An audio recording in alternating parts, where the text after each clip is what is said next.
On a quiet March evening in Arboga, Sweden, a small town known for its calm streets and gentle routines, something unimaginable was unfolding behind a simple front door. At 7:07 p.m., a young mother's final message to her sister suddenly stopped mid-sentence. No warning, no goodbye, no explanation, just silence. It was the kind of silence that doesn't feel accidental, the kind that chills the air, the kind that signals something is terribly, terribly wrong. What happened inside that home on March 17th, 2008, would leave a nation horrified and a family shattered forever. Before the tragedy, Emma Jangestig had been living the kind of life that promised a second chance. Born in Stockholm on February 16th, 1985, Emma had grown up surrounded by love, music, and the warmth of a close-knit family. She was gentle, intelligent, and endlessly compassionate. A girl whose piano melodies once filled her childhood home, and whose laughter made life feel softer for everyone around her.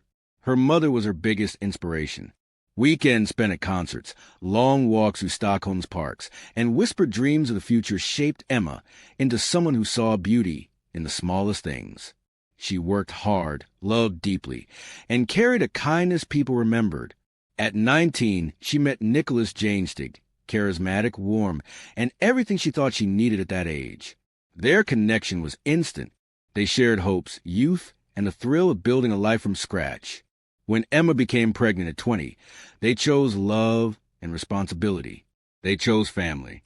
Their first child, Max, arrived with bright eyes and a curious spirit. Parenthood was overwhelming, but Emma poured herself into it with the same devotion she gave everything. A year and a half later came Saga, a delicate little girl with her mother's quiet sweetness. For a while, Emma believed their family was complete. But real life is heavy, especially when you're young, unprepared, and trying to hold two babies, a marriage, and a future together. Arguments became routine. Resentment took root. Eventually, the love that once held them together began to unravel. By 2007, Emma and Nicholas made the agonizing decision to separate. The split was civil at first, until custody discussions hardened into conflict. Emma wanted stability for her children. Nicholas wanted more time. Tension deepened, communication broke down, and their once shared life turned into opposing sides of a courtroom. Emotionally drained and trying to rebuild, Emma eventually found comfort again, this time in someone new. She met Torny Hellberg, a patient, grounded, and deeply supportive man who saw Emma not as a burden, but as a partner and her children as an extension of her heart. He embraced them all without hesitation. Together, they moved to the small town of Arboga. Together, they planned a future. And by 2008, they were engaged, looking forward to a new beginning far removed from the chaos of earlier years. Emma believed she had finally found peace. But lurking just outside this new life was a storm she never saw coming. A storm born from someone else's obsession, jealousy, and quiet unraveling. A woman named Christina Schur, once a fleeting connection from Torny's past. Christina had transformed her heartbreak into fixation, her rejection into rage, her fantasy into something far darker than anyone around Emma could have imagined. For months, Christina had watched, waited, and built a hatred strong enough to drown conscience and reason. And on that quiet evening, while Emma cooked dinner, while Max and Saga played nearby, while Torny was still at work, Christina made her final, irreversible move. A sudden interruption, a half-typed message, a home that went silent. The peace Emma had worked so hard to rebuild was shattered in seconds, and the horror that followed would leave Sweden asking one question for years. How far can obsession go before it becomes deadly? The following morning, Arboga woke to the same stillness it always knew. Birds on rooftops, bicycles on narrow streets, the slow stretch of a town that rarely made national headlines. But inside Emma's home, time had frozen. Her loved ones grew anxious when her phone remained off, messages unread, calls unanswered. Emma was reliable, too reliable to vanish overnight without a word. The unease spread quickly, rippling from one family member to another, until someone finally made the call that would change everything. When the door was opened, the scene inside didn't look like a place where life had simply paused. It looked like a place where life had been violently interrupted. The air felt wrong, thick, unsettled, heavy with something that silence alone couldn't explain. Furniture appeared slightly displaced. A toy lay abandoned in the hallway. There was an overturned chair, as if someone had tried to stand or tried to flee. Then came the discovery that sent shockwaves through those walls and through the hearts of everyone who knew the family. On the living room floor lay Max, barely 3 years old, small, fragile, and horrifyingly still. Nearby, little Saga lay motionless, her soft curls barely brushing the fabric beside her. They were exactly where innocence should have been safest, yet nothing about the scene offered comfort. In another room, Emma was found, alive, but severely injured. Her breaths were shallow, strained, as if clinging to consciousness by threads too thin to trust. The moment help reached her, she tried to speak, but her voice was only air, her words swallowed by pain. First responders move with quiet urgency, the kind reserved for situations they know will haunt them long after their shift ends.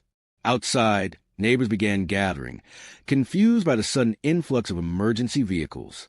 Some stood frozen in their doorways. Others clasped trembling hands over their mouths. Arboga was the kind of place where people still waved at each other on morning walks. The thought of something monstrous happening here felt unnatural, almost impossible. News traveled fast. Within an hour, relatives arrived, faces twisted with disbelief, denial battling reality. Questions flew, but answers hid in shadows. Meanwhile, investigators stepped inside the home with an immediate understanding. This was no accident, and it was no random attack. The precision, the forced entry, the deliberate targeting of Emma and her children, everything pointed toward someone who wasn't just violent, but intentional. Officers combed through the rooms, documenting every displaced item, every fingerprint, every subtle trace of the intruder. And among the details they uncovered, one stood out, a chilling clue that would direct the investigation toward a disturbing possibility. Emma had been attacked first, the children afterward. This was personal, targeted, driven by emotion, not impulse. As Emma was rushed into emergency care, investigators prayed she would survive long enough to speak, because her testimony could reveal the identity of someone capable of this unimaginable cruelty. But the truth was already circling one name in whispers, a name tied to jealousy, rejection, and a festering resentment that had grown dangerous. Christina Scherer. She had been on the periphery of Emma's life, an ex from Torney's past who couldn't let go. At first, her presence was nothing more than an inconvenience, later, an irritation, and eventually, a shadow that Emma sensed but never feared. Nobody knew then that Christina's mind had unraveled quietly, methodically, until resentment twisted into obsession, and obsession hardened into something far darker. But detectives were not yet ready to accuse anyone, not without evidence. Still, as the hours passed, every lead seemed to spiral back toward the same unsettling possibility. What if the person responsible didn't come from outside Emma's world, but from the remnants of someone else's past? What if this wasn't the act of a stranger, but of a woman determined to destroy the life Emma had built? The town held its breath, waiting for Emma to wake, to speak, to explain what she saw in the final seconds before everything went dark. And when she finally opened her eyes, trembling and weak, the first word she whispered would confirm the nightmare. It was a woman. I didn't know her, but she knew us. Emma's whispered words, frail, barely formed, were enough to ignite the investigation with new urgency. A woman, unknown to Emma, but familiar with her home and her life. Detectives immediately began reconstructing the timeline, interviewing everyone close to Emma and Torney. What they found was a tangle of emotions, past relationships, and hidden grievances that began pointing in one unmistakable direction: Christina Scherer. To outsiders, Christina appeared unremarkable, quiet, withdrawn, polite when needed. She lived alone, carried herself with almost obsessive neatness, and rarely drew attention. But beneath that surface was a story she had carefully kept hidden. Years earlier, she and Torney had shared a brief connection. Short-lived, never deeply rooted, and certainly not what Torney considered a relationship. But to Christina, it was everything. Torney moving on was natural. Christina never moved on at all. Instead, She built entire fantasies around the life she believed she should have had with him and around the woman who now stood in her place. When Torny and Emma moved in together, when they announced their engagement, when the children began calling him a father figure, every milestone fed Christina's growing resentment. Friends later described subtle signs. The way she mentioned Torny's name even though their involvement had ended long ago. The way she monitored his online activity. The way her emotions shifted dramatically whenever Emma was brought up. But no one imagined the darkness growing inside her. Investigators dug deeper, tracing Christina's movements in the days leading up to the attack. The findings were chilling. She had traveled frequently without explanation. She had purchased items that suggested planning, not impulse. She had searched for details about Emma's new address. She had made anonymous inquiries about the children's routines. Everything pointed toward calculated intent. But what truly solidified suspicion was a discovery made by forensic analysts. Traces of distinct hair color, fibers, and shoe impressions inside the home, none matching Emma, the children, or Torny. Someone else had been there, and this someone had entered with a purpose. Meanwhile, as Emma fought through waves of pain and trauma in her hospital bed, she tried to recall the moments leading up to the attack. Her memories were scattered, fogged by fear, but one detail stood out with haunting clarity. A woman's voice, calm, almost emotionless, murmuring something she couldn't fully understand, and the faint scent of a perfume Emma had never smelled before. A stranger, yet not entirely a stranger to her life. Law enforcement needed more. Something solid, something indisputable. So they examined surveillance footage from buses, nearby shops, and roads leading into Arboga. They analyzed receipts, digital footprints, and phone records. And slowly, the image began to sharpen. A woman traveling into Arboga late in the afternoon. A woman lingering near Emma's neighborhood. A woman whose clothing matched fibers found inside the house. A woman whose timeline aligned perfectly with the moment Emma's home fell silent. Every clue, every hour of analysis, every witness statement led back to the same person, Christina. But the most disturbing aspect wasn't her presence near the scene. It was her behavior afterward. When questioned, Christina appeared composed, almost attached. No panic, no cracks in her voice, no visible remorse. She denied everything, of course, but investigators were trained to read more than words. They read posture, tone, the absence of emotion where emotion should exist. What they saw was not confusion, but control, the kind of control that masks something darker. And as detectives pieced together her movements, patterns, and psychological history, a clearer portrait of her began to emerge. A troubled past, unresolved emotional wounds, deep abandonment issues, a fierce, unhealthy attachment to Torny, and a growing fixation on Emma, whom she saw not just as a rival, but as an obstacle to a fantasy she convinced herself she deserved. The question now shifted from who to why. Why did Christina believe destroying Emma would give her the life she wanted? What twisted logic made her believe this was the only way? And how long had she been carrying this darkness inside her? As investigators prepared to confront her again, they believed they already knew the truth. But what they didn't yet understand was how far Christina had gone, and how disturbingly methodical her actions had been in the days, weeks, and months leading up to that night. The answers would shock even seasoned professionals. And the true motive, rooted in envy, obsession, and a fractured mind, would reveal the extent of tragedy in a way no one in Arboga was prepared for.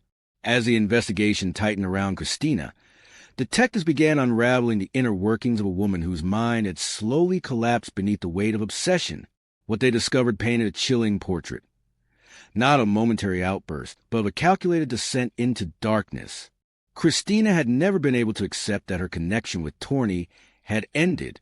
To him, it was a brief chapter. To her, it was the beginning of a life she believed was rightfully hers. Even after their separation, she continued monitoring his movements, scrolling through his social media, noting who he spoke to, analyzing the smallest changes in his life. When she learned he had a new partner, her fixation deepened. When she learned Emma had children, resentment settled in. And when she discovered he planned to marry Emma, That resentment hardened into something far more dangerous. She became convinced that Emma had stolen the future that was supposed to be hers. In her fractured reasoning, Emma wasn't a person. She was a barrier between Christina and the life she believed she was entitled to. Investigators soon found a disturbing collection of evidence that revealed just how long Christina had been preparing. Search histories about home layouts, break-ins, disguises, and avoiding detection. Bus tickets showing multiple unannounced trips. Handwritten notes outlining Emma's daily routine, the children's schedules, and Torney's work hours. Maps traced with potential routes in and out of the area. Nothing had been spontaneous. Nothing was accidental. Christina had built her plan piece by piece. Quietly, methodically, obsessively. Investigators brought in psychological experts who studied her behavior, her past relationships, her emotional triggers. Their analysis pointed to a combination of jealousy, abandonment trauma, and distorted thinking, elements that, when mixed together, can turn fixation into violence. Psychologists described it as a delusional attachment, a belief so powerful and so deeply rooted that reality no longer mattered. In Christina's mind, if Emma disappeared, Torney would return to her. If the children were gone, there would be no lasting ties. If she erased Emma's family, she would erase her own pain. To Christina, this wasn't murder. This was restoration, a return to what she believed should have been. Detectives also found that in the weeks leading up to the attack, Christina's behavior had shifted dramatically. She had isolated herself, disconnected from friends, and withdrawn into silence. Her co-workers recalled moments where she seemed lost in thought, staring off as though living somewhere entirely else. One described her as a woman walking inside her own head. Another mentioned seeing a strange calm settle over her days before the incident, a chilling tranquility that often precedes violent action when a mind has already committed long before the body moves. As the pieces came together, investigators realized a horrifying truth. Emma had never been chosen at random.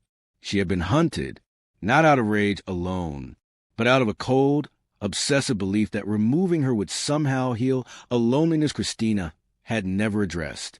And yet, the most disturbing detail was still to come, because forensic analysis soon revealed something investigators hadn't expected. Christina had rehearsed. Moments of dry run visits, practice entries, test routes, shadowing Emma's routine without ever being seen. The attack was not an explosion of emotion. It was the execution of a plan she had nurtured for months. And while detectives pieced together motive, opportunity, and psychological unraveling, another shocking piece of evidence emerged, one that would shift the case from suspicion to certainty. A strand of Christina's hair, found near Emma's bedroom, where the struggle began. That single, fragile strand broke the last thread of doubt. The motive was clear. The method was deliberate. The obsession was deadly. And now, Christina would have an answer for the destruction she had unleashed, a destruction that left a young mother fighting for her life, 2 innocent children taken forever, and an entire community haunted by the knowledge that evil can walk among them in the quietest of forms. When investigators presented the evidence to prosecutors, the case against Christina became undeniable. Her hair in the home, her movements matching the timeline, her searches, her notes, her rehearsals, her fixation on Torney, her growing obsession with removing Emma and the children from the picture, the courtroom filled with a tension that never eased. Family members, friends, reporters, each person carried a different form of grief, but all felt the same weight of disbelief. Emma, now able to sit upright but still battling pain, faced her attacker from across the room. Her eyes, dimmed by trauma yet strengthened by survival, met Christina's expressionless face. Christina showed no remorse, no apology, no grief for what she had done, only a cold, distant stare, as though she was still living inside the fantasy she built, unable or unwilling to grasp the magnitude of the lives she destroyed. The trial was painful. Every detail, every forensic finding, every moment Emma was forced to relive became another wound. No apology, no grief for what she had done, only a cold, distant stare, as though she was still living inside the fantasy she built, unable or unwilling to grasp the magnitude of the lives she destroyed. The trial was painful. Every detail, every forensic finding, every moment Emma was forced to relive became another wound. But the truth prevailed. Christina was convicted, not just for the attack on Emma, but for the deliberate taking of two innocent children whose futures had been stolen before they could even understand danger. The verdict offered justice. But justice is not the same as healing. Arboga became a town wrapped in grief. People left flowers on Emma's doorstep for months. Parents clutched their own children closer. Neighbors who rarely locked their doors began double-checking them at night. The tragedy wasn't just an isolated act of violence. It shattered the illusion of safety in a town that had always felt shelter from the world's darkness. Residents who once waved at strangers with trust now felt hesitation creeping into those simple gestures. Schools held vigils. Churches opened their doors. Counselors volunteered their time because the sadness was too heavy for some to navigate alone. And Torny, a man who had only wanted to build a peaceful life with Emma and her children, found himself drowning in guilt he did not deserve. He replayed every conversation with Christine in his mind, searching for signs he might have missed, clues he should have recognized. But obsession hides well in the quiet corners of a broken mind, and he could never have foreseen the storm that followed. Emma's family mourned deeply. Their pain was raw, unfiltered, a kind of grief that changes the structure of a person's heart. Yet they stood beside her, lifting her through endless nights of tears, fear, and memories too heavy for a mother to carry. Emma's recovery was slow, both physically and emotionally. Every breath felt like a reminder. Every quiet moment became dangerous, because silence had once been the beginning of a nightmare. She struggled with sleep, haunted by images she wished her mind could erase. She questioned the world around her, questioned the nature of trust, questioned the randomness of cruelty, and she questioned herself.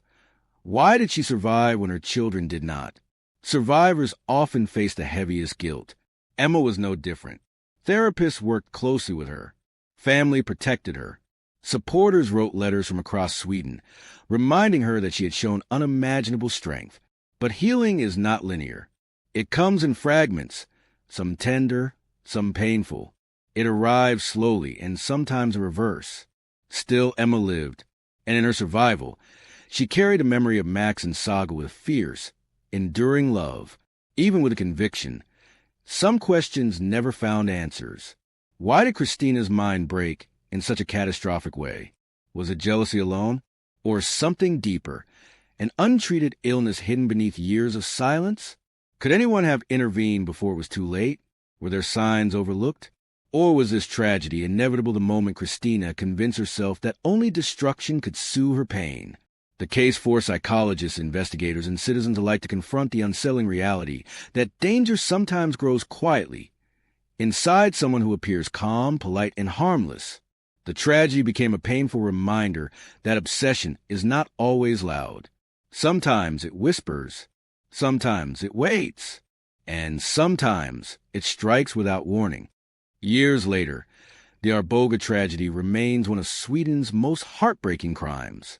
It is a story of obsession that grew into violence, a story of a mother who survived the unthinkable, and a story of two children who became symbols of innocence taken too soon.